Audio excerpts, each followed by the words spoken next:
Good morning or good afternoon from yammybtv when this video reaches you. Hoping your day is going the best it possibly can and sending loads of love to you as usual. It was, hold on a minute, it was January I think or December 2019 or early 2020, correct me if I'm wrong. For after all those years, centuries of being allowed to smoke cigarettes by way of tobacco in prison and in institutions, they finally made the decision to call time on it. So stopping it absolutely just like that and bringing in the new rules of vapes. Obviously, still costing money, the vapes, but a brave decision because it's going to keep loads of us healthy, and it cuts down the chances of scoring. But in fact, I'm of the opinion and the view that it actually made things worse. One, because obviously the currency still going to be smuggled in and going to be big money for a quarter ounce or a half ounce of burn.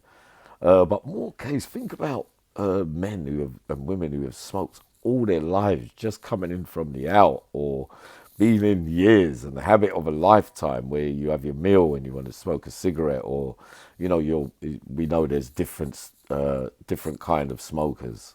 There's the ones that I say, like we're talking about myself, maybe 8, 9, 10 a day by way of roll ups, and then of course you've got some that might want to smoke half ounce a day and roll up every 15 minutes. But of course, the tobacco has to be used as well, can be used to roll joints and spliffs of puff and other narcotics. Without it, how are you going to roll it? So it's cutting down, the numbers in prison, to come to prison, get well, come out clean, start a new life. I think, at first it's a good idea, but in reality, it still doesn't stop contraband and the smooth running of the institutions without tobacco. If anything, it can make it worse because you've got men who are so addicted, even though they get help. We're getting help when it first come. Everybody was getting help with the patches and the smoking to wean off it like it was a detox, like off drugs. Because really, half of it detox by way of withdrawals, but also the mental withdrawal from cigarette. And then, of course, when it first started, when I was still having a little smoke of a cigarette, so then you'd have to go in the toilet. Someone would have to watch the door because an officer will smell the cigarette smoke. Then you can get spun, or get a warning of some kind.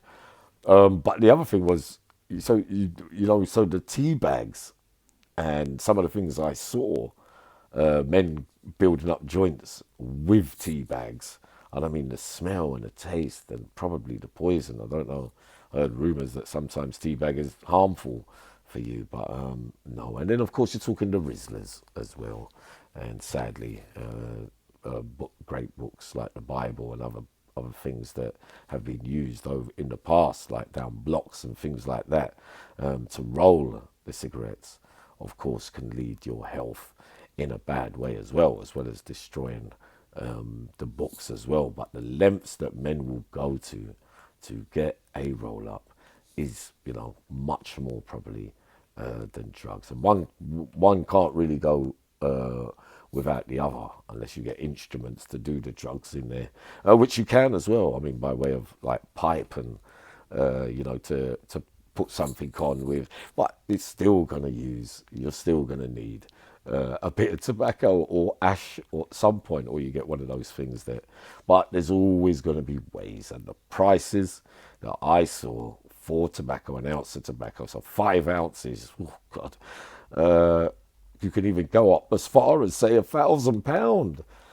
You're bringing the wraps, and you're selling your quarter ounces for 50 and 100 a market. Wow, you can make a killing. But no, my view is I think it's an accident waiting to happen. good and well with the health, and many men are going to be glad that they've had the chance to come off cigarette, because that if you can stop smoking cigarette, or you just do vape, then maybe you can stop taking drugs as well. It gives you a new direction. It gives you something less to worry about, to look for, to feel that you need. Those are all the plus points, but the mental state of behind the door in there can leave you. It's all right saying, yeah, this is all well and good, but you're under pressure to start with when you're in there. So it is a pressure, because some men over the years have come to prison and stopped before the rules came in, and knew that it's a wasted thing, because it can cause so much trouble with owing tobacco. Give me one and I'll give you two back. Walking down the landings first thing in the morning, asking for a roll up. Many men, sad figures. Men that probably live on the streets and things, homelessness, and come into jail and pick up the butts off the floor, which of course is going to harm your health even more. But the addiction to the tobacco is so bad that they're going to wait for you to drop it and then run quickly behind it. How sad is that? Those are the extreme ways, but the asking for roll-ups was a key thing for years and years on there, because everybody, if you haven't got none and you need it for something, or you wake up without it, the nearest man, you'll ask a stranger. It can cause conflict. You ask more than once, someone thinks you're taking the mick. It caused a lot of problems. But then how then with the vapes? If it's just the health reason, why bring in the vapes then? Because the vapes still cost money. So the prison system and authorities are still going to make the same amount of money probably with vapes. But you, there's arguments that vapes could be as bad as cigarettes. I'm of the opinion that they're not. But the solution to that, you have to think then that the system gets what they want, because they still get to make their money. Men become more healthier, but everybody's mental health is different to everybody else.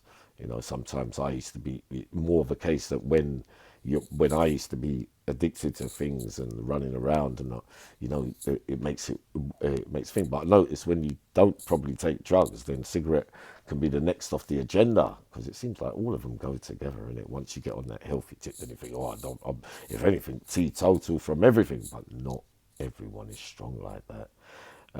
So yep, I witnessed it. I thought, I couldn't believe it. Everybody was saying, yeah, it's coming, 2019, it's gonna happen. And I was of the belief, after all those years, because I didn't do my follow-ups and go and find out or anything like that. During that time, I had the injuries as well. I just came back from hospital, and I went 9 months in the hospital. 9 months from the hospital, from the injuries onwards, without a cigarette. In the hospital, all right, you're not allowed to smoke in the hospital, but you could still get one outside when you're in a wheelchair and go out on the exercise. You might be lucky and get one and smoke it out there, or go outside the hospital, cuffed up and have one. But or when I went to the other place outside in exercise, but obviously it was easy for me to stop then. And then you think, well, if you could stop then, why did you? But going back to prison after the injuries, after it so slowly started calling me again, and you started, maybe it was nerves, you want to come out, you just think, but then you do it after so long, and then you think, oh, what was the point?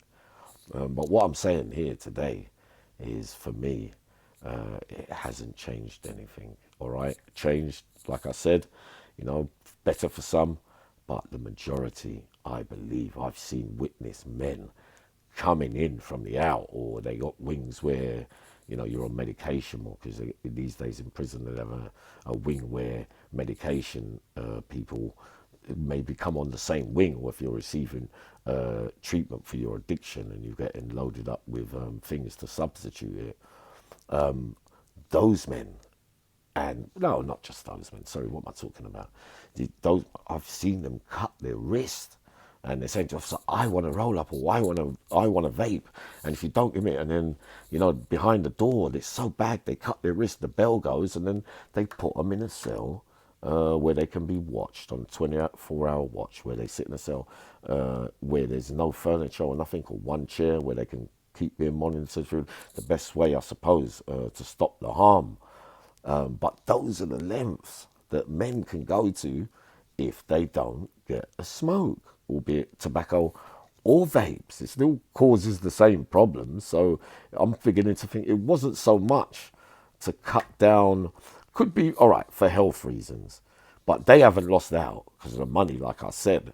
So then the benefit, so I'm thinking, oh, I saw, sorry, that it caused much more trouble than it did not trouble.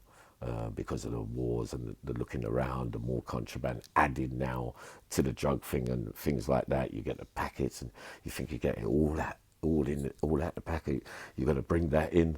I can remember seeing an officer bringing like 30, 40 packs in, filling up all his packs and coming on the wing and giving somebody the big bag of burn, and then, just get it separated and everybody makes a few quid.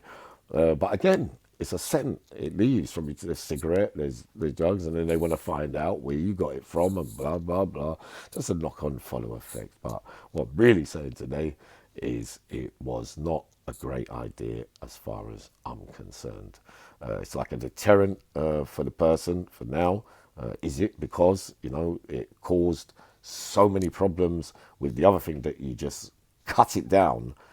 So them kind of mix-ups, but then to go looking for it again when it's not there, it's still causing the mix-ups. So it'd be nice to hear what you lot thought after all them years of smoking. Was it right to take that the privilege away, or do some of us need it more than others, and can some weather the change, the storm of change, from doing habits of a lifetime to just go bang? Yes, it can be done because I've done it. But no, no, no, no, no. The percentages inside prison for non-smokers and smokers is much more higher than the smokers, and many, many, many, many, many will struggle. And then they say, "Well, don't come to prison because you won't be able to smoke a cigarette." Will it matter? All it matters is when you know that you're going, there's always going to be a smuggling thing of some kind, which always leads to trouble. So no, I don't agree. So what do you think? Send loads of love up.